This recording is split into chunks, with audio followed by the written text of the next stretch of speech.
was more by chance that I started to study architecture because I just couldn't study stage design. They had limited places per semester. And there was an architecture school in Berlin which was saying we are totally interdisciplinary. So you can study architecture, but you can as well become a stage designer. I mean, this is what I was thinking. So I went into the school and found out that it is about 80 hours a week, design. So I got totally annoyed. But at the same time, this was in West Berlin, the wall was still there. And so I had teachers who were really into that kind of postmodern, star system kind of architecture. And you find out while you're studying with guys like them that the ways of life, the appropriation and interpretation of space is totally different, more or less the same architecture typologies. To make it clear, I mean, the district of Kreuzberg and the district of Wedding have more or less the same type of housing, but if you go there, you live another life. And then the wall came down, and I was in my third or fourth semester in the second grade. I was saying, nobody in our school was really talking about that the wall had fallen. They were just continuing their curriculum. I mean, of course, we were talking about it with a cup of coffee, but they didn't change their program. Finish your bachelor. This is the exercise. I was like, fuck off. And we were all dissatisfied with the school system. So it was all about to achieve a certain autonomy. And as we were squatting, then luckily successfully, the K77, it was just a matter of time as it was then clear that the house needed a reconstruction, that it needed an architect. By being involved in K77 project as a student, you said it was the best way to become an architect. How did the experience inform your architectural dialogue? I would say for me it was perfect because I had let's say preliminary or the first step of education almost finished. So I was nearly to have the bachelor if you translate it. I mean, I had 2 years of education. And I had the idea that I almost had understood what, at least to design, is about. And for me it was perfect because I could prove what I had learned on a micro local level. The K77 was on a metaphorical level to create a space of self-governance, of self-empowerment, where we created our own rules and regulations, where we created our contents, and where we, of course, at the same level, were self-responsible. And I found that idea in becoming an architect because I was still kind of connected to the university, but on the other hand, I had a project where I always could reflect. I mean, I could reflect back and forth, so to say, and this was great. Could the principles of K77 be applied to another city as a tool for architectural education?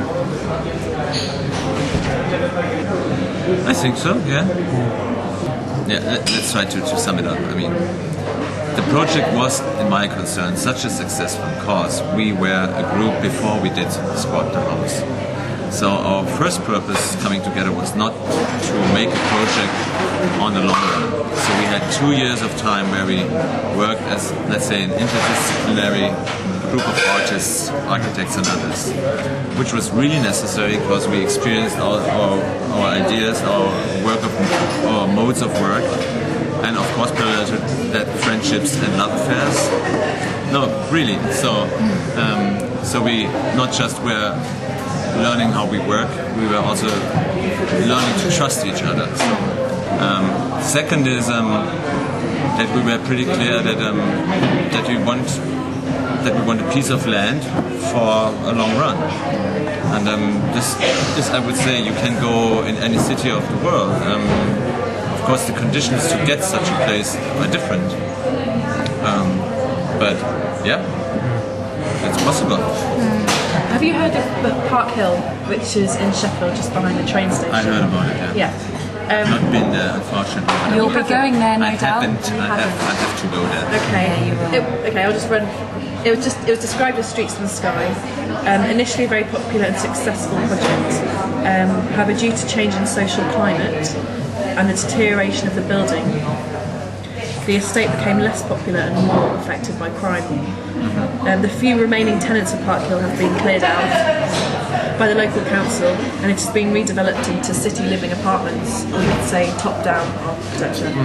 Do you think the community like Park Hill could have been saved had the principles of user-led design been implemented, rather than the current proposal for a top-down architecture scheme? Yeah, I'm absolutely sure. I mean, there are tons of instruments since 150 years to do something like this. And of course, I would say in any housing, public housing, if you go there, really, of course, some years before it's going really bad, and you start to communicate with the people who live there. There are tons of models of moderation, communication, and whatever. I mean, here you call it perhaps cooperative or housing association, but not a public housing association, a private housing association, which is basically owned by the members of the association.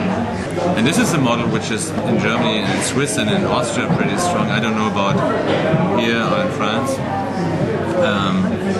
And this is really something which I would say is at least a perfect instrument, which should be discussed and proved seriously in any case of when there's problems with public housing, because it's basically the perfect instrument to redistribute the public housing to the people.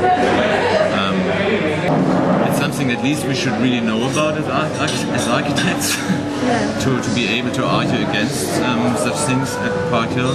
It seems to me one of the key things is possibly like the developers and the urban pioneers or urban catalysts. They're just a select group of developers that are, interested in don't have finance as like their biggest sort of outcome of developing land and like producing buildings. Whereas, do you feel that you need to promote it to other types of developers to make them sort of see the light of getting away from just finance being their main game, money being their main game, whereas, there's more ethical, sort of problems that they need to deal with?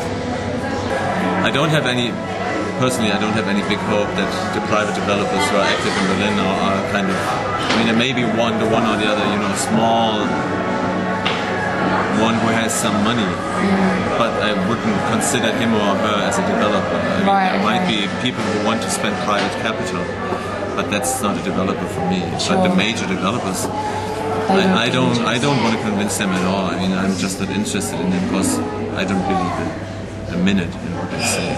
But basically, I guess now we come back to the beginning of the of the interview. It's really that kind of question springing out of my personal conditions and conditions of my surrounding, which is really asking how do we want to work together, and how do we want to live together in the future.